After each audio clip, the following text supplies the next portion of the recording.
ओम नमो भगवते वासुदेवाय। ओम नमो भगवते वासुदेवाय। ओम नमो भगवते वासुदेवाय। ओम नमो भगवते वासुदेवाय। नारायणं नमस्कृत्यं नारायणं नमस्कृत्यं नरश्चैव नरोत्तमं नरश्चैव नरोत्तमं देवीं सरस्वतीं व्यासं देवीं सरस्वतीं व्यासं ततो जयत्मुदीरये। नष्टप्रायेषु भद्रेषु नष्टप्रायेषु भद्रेषु नित्यं भागवतं सेवया नित्यं भागवतं सेवया भगवती उत्तमा श्लोके भगवती उत्तमा श्लोके भक्तिर्भवति नैष्टिकी भक्तिर्भवति नैष्टिकी मुखं करोति वाचालं मुखं करोति वाचालं पङ्गुं लङ्घयते गिरिं लङ्घयते गिरिं यत्कृपास्तमहं वन्दे उपासमहं वन्दे श्रीगुरुदिनतारिणे दीनतारिणे परमानन्दमाधवं परमानन्दमाधवं श्रीचैतन्यैश्वरम् श्रीचैतन्यईश्वरम् ॐ अज्ञानतिमिरान्धस्य ज्ञानञ्जनशलाकया चक्षुरुन्मिलितं येन तस्मै श्रीगुरवे नमः। श्रीचैतन्यमनोभीष्टं स्थापितं येन भूतले स्वयं रूपकदामयं ददाति स्वपदान्तिकं वन्देऽहं श्रीगुरोः श्रीयुतपदकमलं श्रीगुरुन् वैष्णवांश्च श्रीरूपं शाक्रजातं सहगण रघुनाथानुतं तं सजीवं साद्वैतं सावधूतं परिजनसहितं कृष्ण चैतन्यदेवं श्रीराधा कृष्ण पादान् सहगण ललिता श्रीविशाखान्वितांश्च हे कृष्ण करुणा सिन्धो दीनबन्धो जगत्पते गोपेश गोपिका कान्त राधा कान्त नमस्तुते तप्त काञ्चन गौराङ्गी राधे वृन्दावनेश्वरी वृषभानुसुते देवी प्रणमामि हरिप्रिये कृष्णाय वासुदेवाय देवकीनन्दनाय च नन्दगोपकुमाराय गोविन्दाय नमो नमः। नमो ब्रह्मण्यदेवाय गोब्राह्मण्यहिताय च जगद्धिताय कृष्णाय गोविन्दाय नमो नमः।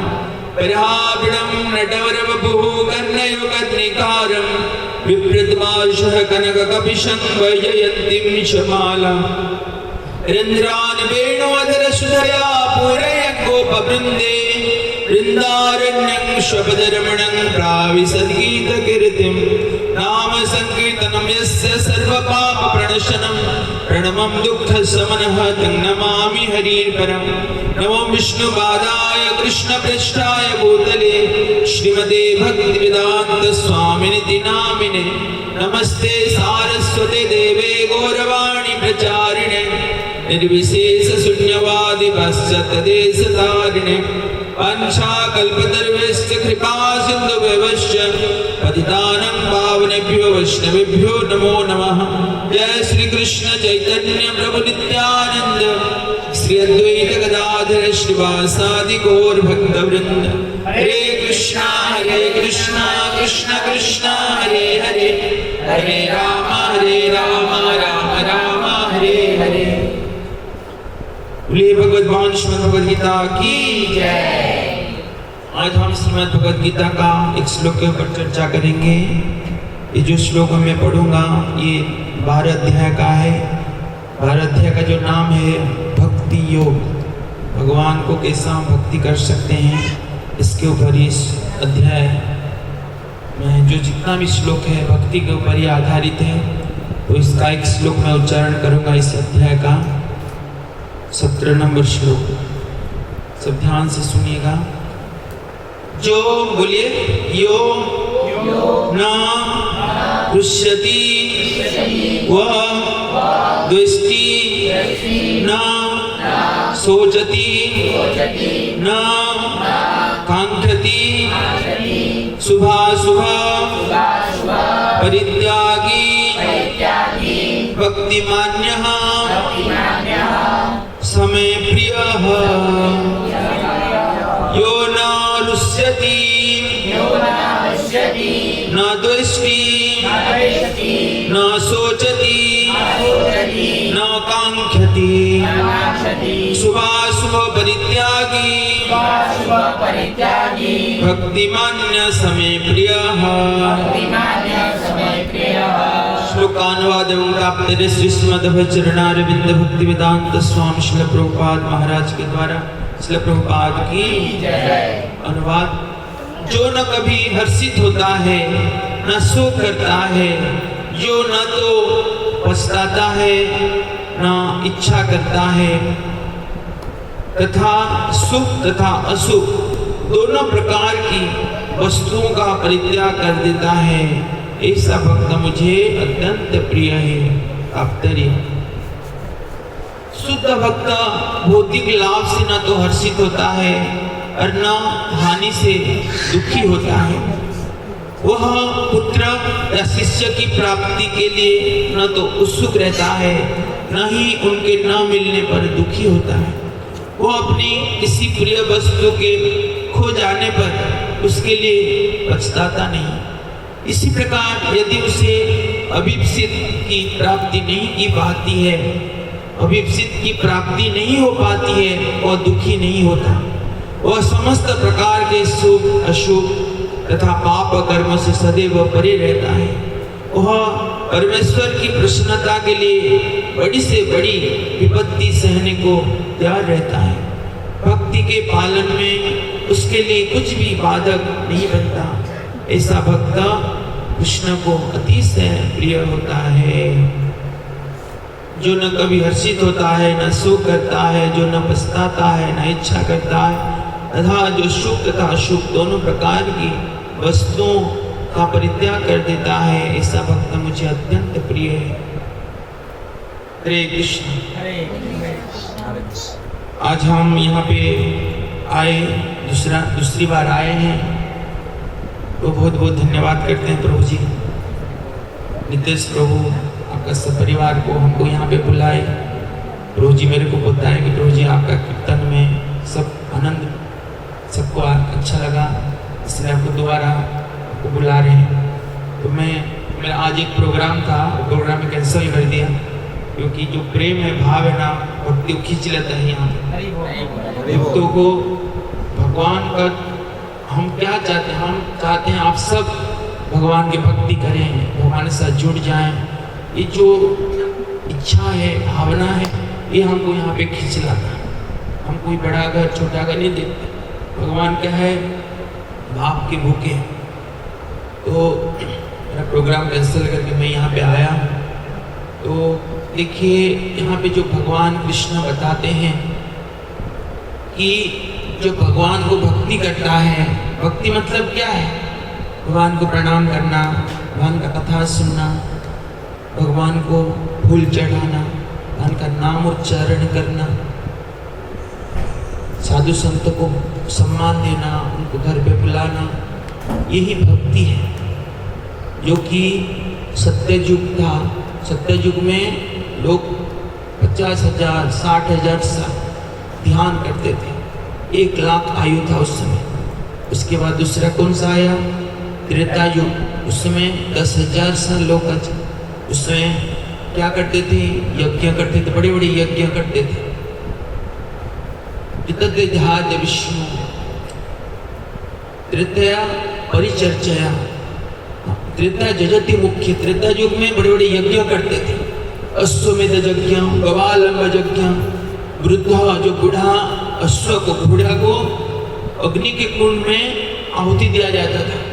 इतना शुद्ध पवित्र ब्राह्मण थे, तो अग्नि से भी नया घोड़ा प्रकट हो जाता था। अगर वृद्ध बूढ़ा अगर गाय को अग्नि में अगर उसको आहुति दिया जाता था, फिर शुद्ध मंत्र, ऐसा शुद्ध पवित्र ब्राह्मण थे। शुद्ध पूजा का सामग्री सब शुद्ध था, घी, लकड़ी, दूध, सब कुछ शुद्ध पवित्र था। ब्राह्मण शुद्ध थे, तो जो भी मंत्र उच्चारण करते थे उसका तुरंत प्रभाव पड़ जाता था। तो बूढ़ा गाय को यज्ञ में दान देते थे, यहाँ गाय आ जाती थी। उसके बाद कौन सा युग आया? द्वापर युग। द्वापर युग में आयु कितना था? 1,000 साल। उस समय लोगों का आयु धीरे धीरे क्षीण हो गया। उस समय क्या करते थे, परिचर्या, बड़े बड़े अर्चा मूर्ति विग्रहों का सेवा करते थे, शुद्ध पवित्र भगवान का सेवा करते थे। लेकिन कलयुग में क्या है, कलतत हरि संकीर्तना। कलयुग में साधु संत के साथ अकेला नहीं कर सकते, वैष्णव के साथ हरि नाम कीर्तन, साधु संगे हरि कथा यही मात्र चाहे, संसार जिन त्यार कौन वस्तु ना। हमको अगर शांति चाहिए, देखिए आपके जो बुजुर्ग हैं परिवार का, वो चले गए, हम दुखी हो जाते हैं। एक दिन हमारा भी समय आता है कि नहीं? सबका, कोई पहला सीढ़ी में है, कोई दूसरा सीढ़ी में है, कोई चौथा सीढ़ी में है। हम बोलते हैं आपका उम्र कितना है, कोई तो इसको इंग्लिश में बोलते हैं हाउ ओल्ड आर यू, आपका उम्र कितना है, मतलब आप कितने साल का वृद्ध हो। जन्म होते ही कोई 6 महीना, कोई 1 साल, कोई 2 साल, तो हम कितना परिवार में आनंद मनाते हैं। मतलब कोई इसको 2 साल हुआ है तो उसका जिंदगी का 2 साल चला गया है कि नहीं? इसका 30 साल हुआ है तो 30 साल चला गया। लाखों रुपया देंगे तो फिर बचपन नहीं आएगा।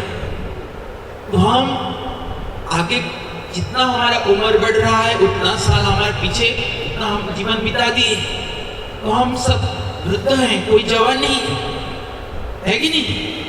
कितने साल का वृद्ध हो, उसका मीनिंग वही है, हम कितने साल के बुढ़ा है। तो संसार में जवान कौन है?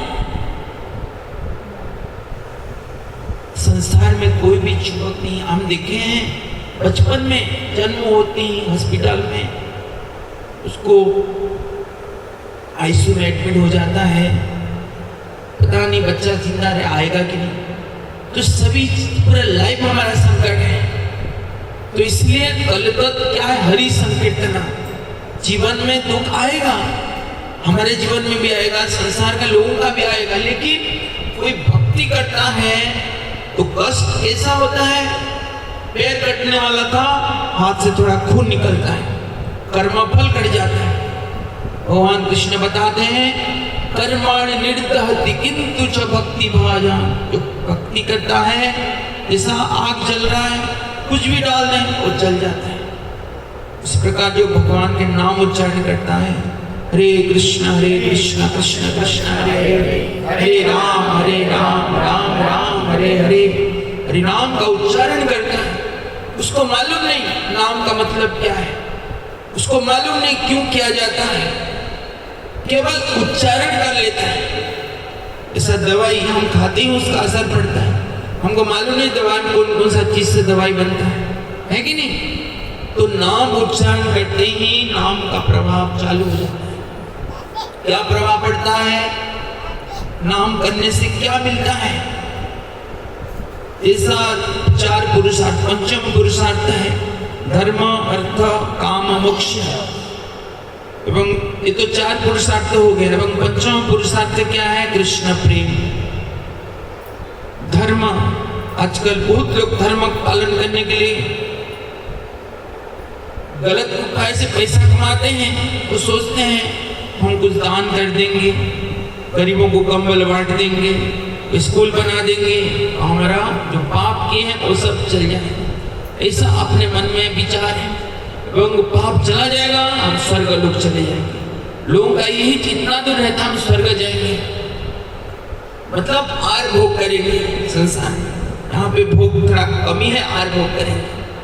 लेकिन भगवान बोलते हैं क्षीणेपन पुण्य मर्त्य लोकं विसन्ति। चाहे आप स्वर्ग लोग भी जाओ, जिधर भी जाओ, फिर वहां पे आना पड़ेगा आपको। ऐसा यहाँ का लोग अमेरिका जाना चाहते हैं, है कि नहीं? कुछ दिन रहने के बाद अमेरिका में फिर इधर आ जाते, थोड़ा घूम के फिर चले जाते हैं। मतलब ना इधर सुख मिल रहा है ना उधर सुख मिल रहा है कि नहीं? तो सुख कहाँ पे है, आनंद कहाँ पे है? हमारे एक आचार्य जी हैं प्रभुपाद जी, जो हमारे जो गुरु जी प्रभुपाद जी, उनके जो गुरु हैं, उनके पिता प्रभुपाद जी का गुरु जी है भक्ति सिद्धांत ठाकुर। आज के दिन इस संसार से छोड़ के वो चले गए थे। हमारे मंदिर में आज उनका फोटो रख के उनका पुष्पांजलि हुआ। हम 1 बजे तक उपवास थे आज।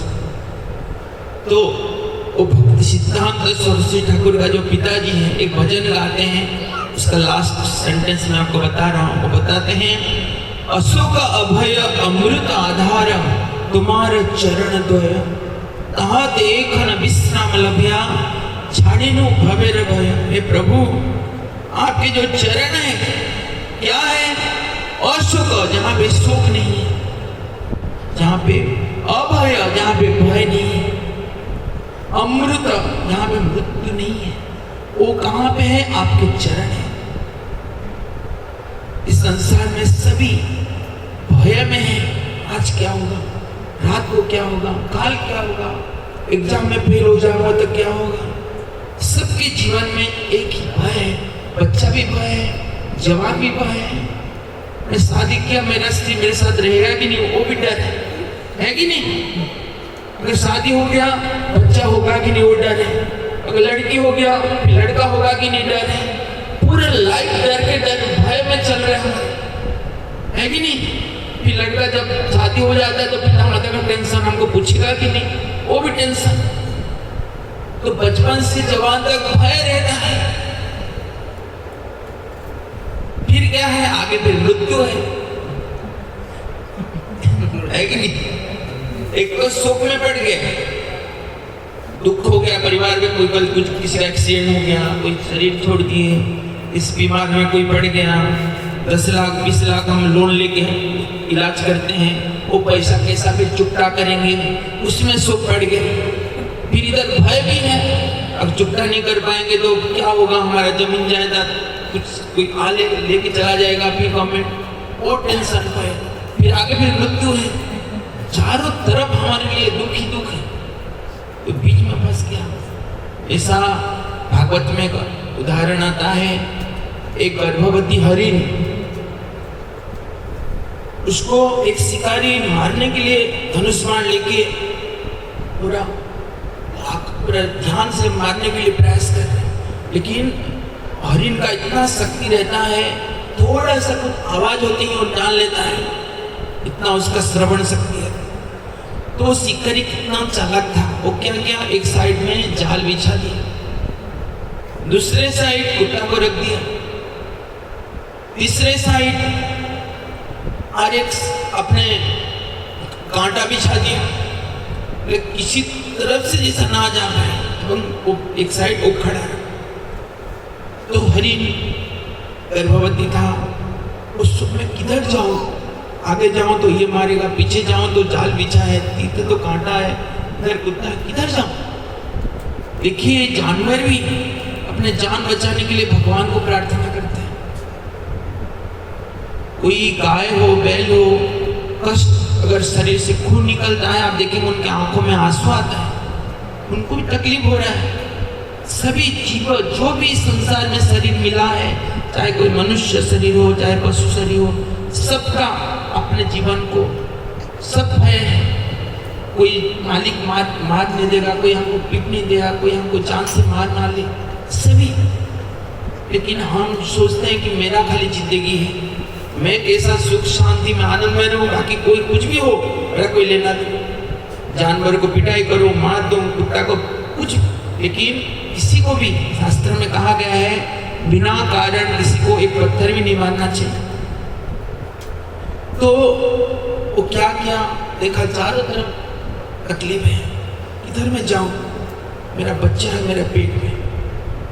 तुरंत ऊपर उठा के भगवान को प्रार्थना किया, रोते रोते, प्रभु अभी मैं कुछ आपको दे नहीं पा रहा हूँ, मेरे पास कुछ है ही नहीं, मेरा जान संकट में है, आप ही मेरे को बचाइए। भगवान क्या है, भावग्राही धनार्दन। एक चींटी का भी भाव भगवान समझ लेते हैं, उससे ही बात करते हैं, एक पक्षी से ही बात करते हैं।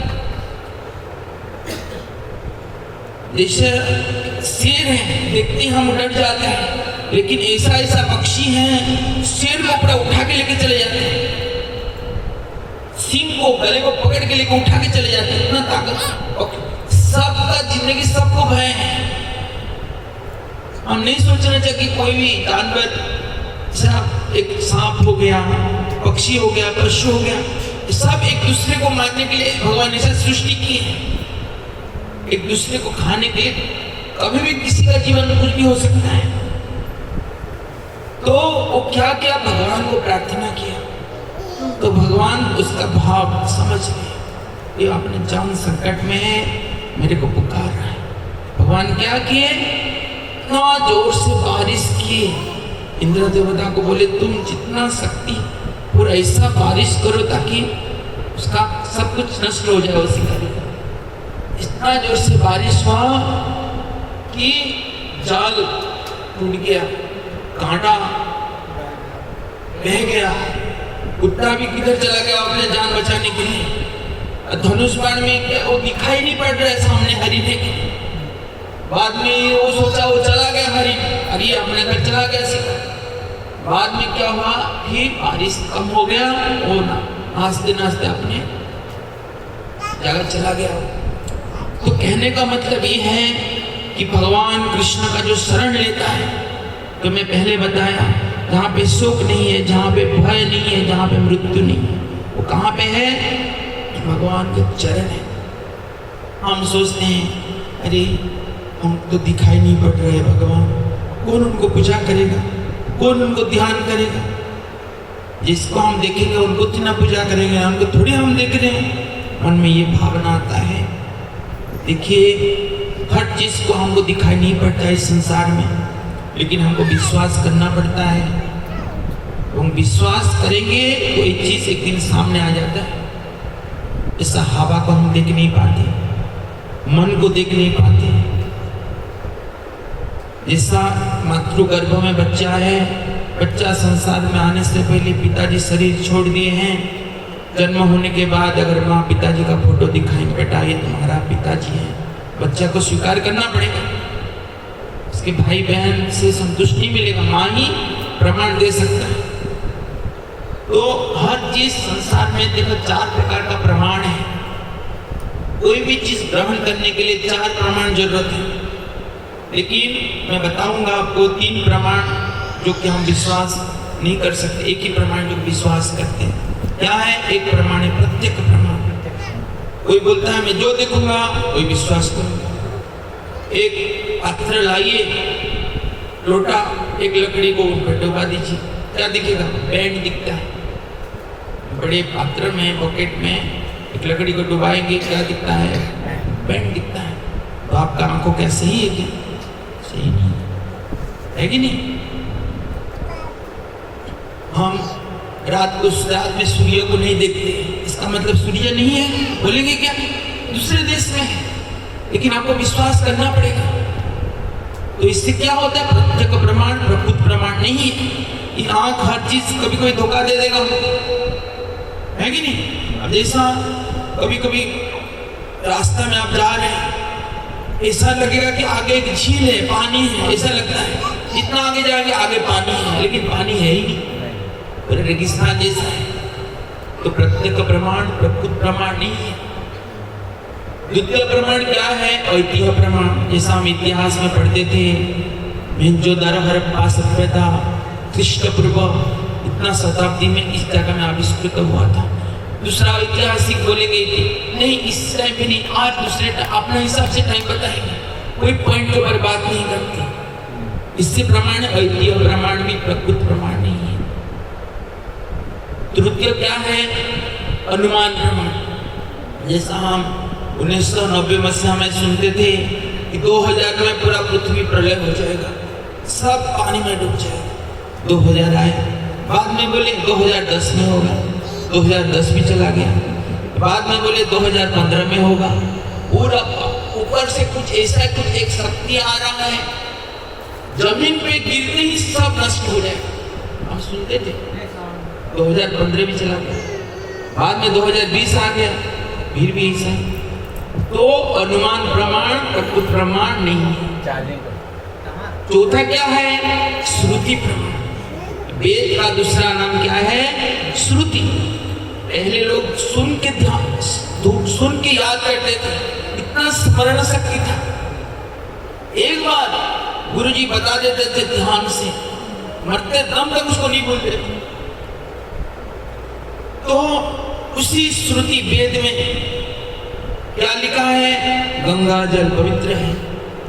शंख जो भगवान के मंदिर में बजाते वो भी एक हड्डी है। कुत्ता का हड्डी को हम स्पर्श करते हैं गांव में तो नहाना पड़ता है, लेकिन वो एक हड्डी उसको भगवान के मंदिर में बजा रहे हैं। गाय का गोबर पवित्र है। ये कहाँ पे लिखा है? वेद में लिखा है। उसी वेद में एक श्लोक है। इस आज से 300 साल पहले बुद्धदेव का अवतार हुआ था। कहाँ पे? गया में। तो बिहार का गया को पहले क्या बोलते थे? किकिट प्रदेश कहते थे, संस्कृत शब्द। तो वेद में लिखा है बुद्ध नाम अंजना सोता किकिटेश भविष्यति।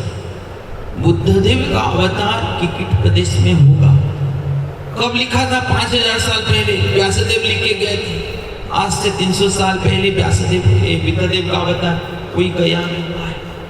उसी भागवत में, उसी वेद में लिखा है कि कलयुग में, अभी कलयुग का उम्र कितना है मालूम है?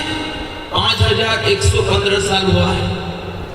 अभी बच्चा है कलयुग 4,37,000 साल। अभी और कलयुग है, स्टार्टिंग हुआ है।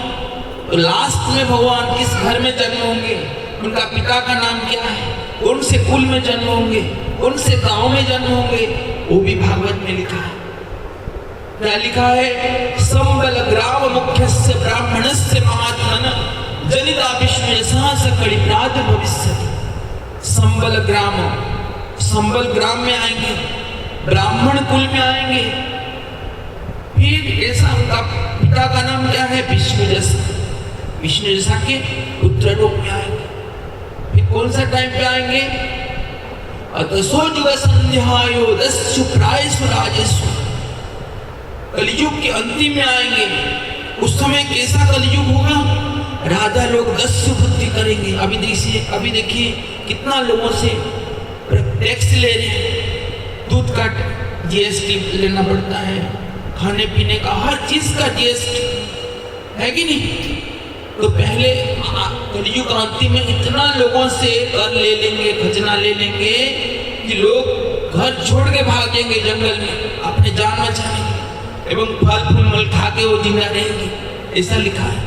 दस्यु प्रायसु राजेषु। राजा लोग चोरी वृत्ति करेंगे। दस्यु घूमने काम करेंगे, लोगों से पैसा लेके अपने घर में खजाना भरेंगे एवं गरीब लोगों को पूरा बर्बाद कर देंगे। उसी टाइम पे भगवान का अवतार होगा। मतलब पाप का पूरा चरम सीमा है।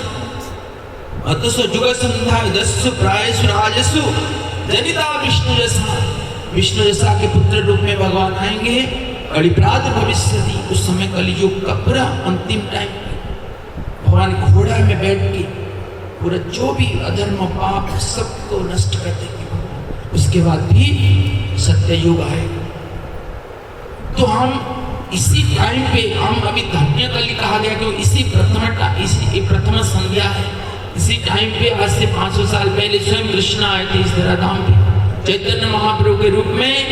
अभी देखिए हम हरिनाम कर पा रहे हैं, आप सब सुन पा रहे हैं। कलयुग का अंतिम में कोई कृष्ण का नाम ही उच्चारण नहीं कर पाए। कहा गया है ये जो हरिनाम जो है कब तक चलेगा? 10,000 साल तक चलेगा।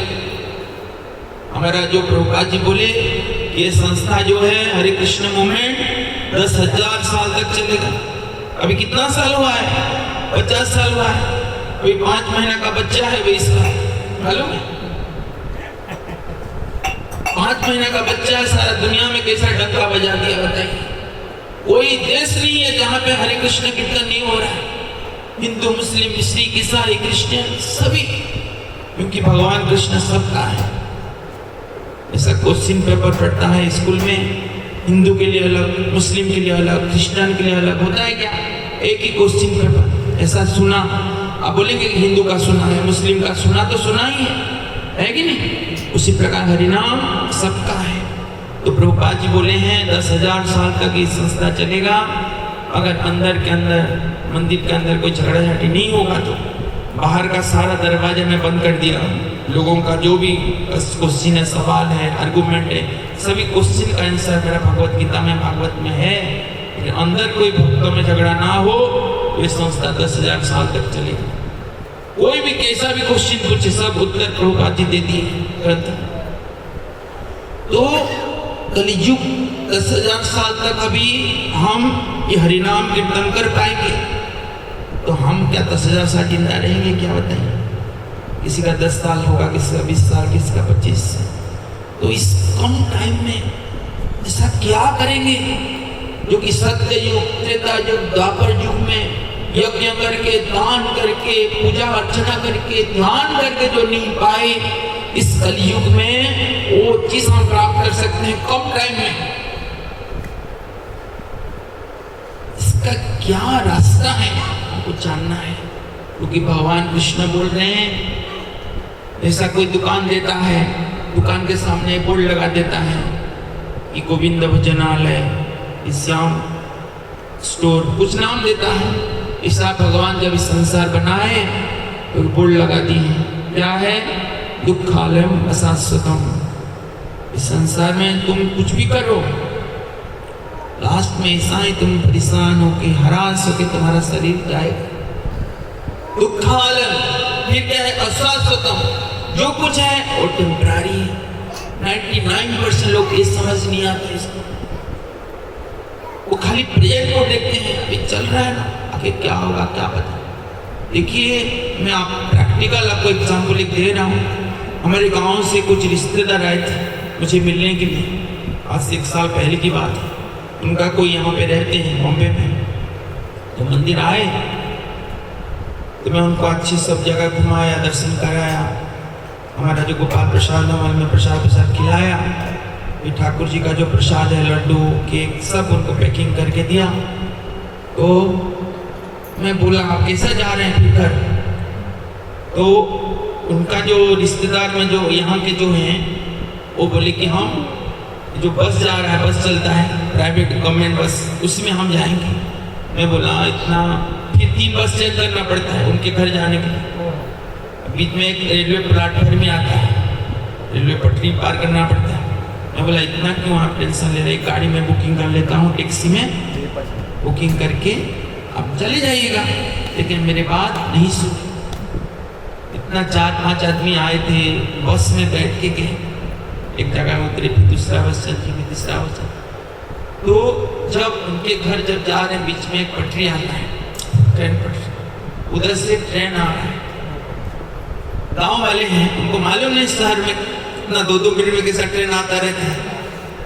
तो ट्रेन उस तरफ जाने से पहले क्या है, एक आदमी जो हमारे एरिया से आए थे, इसके ऊपर ट्रेन चढ़ गया, खत्म। तो फिर क्या जवाब देंगे बताइए? उसे बॉम्बे में ही उनका क्रियाकर्म कर दिया। देखिए, प्रसाद पाए, प्रसाद भी खिलाया, सब दर्शन कराया, लड्डू भी दिया, लेकिन वो जो 5 आदमी से एक आदमी उधर ही घर तक भी नहीं पहुंच पाए। तो लाइफ का कितना, कोई क्या गारंटी है बताइए?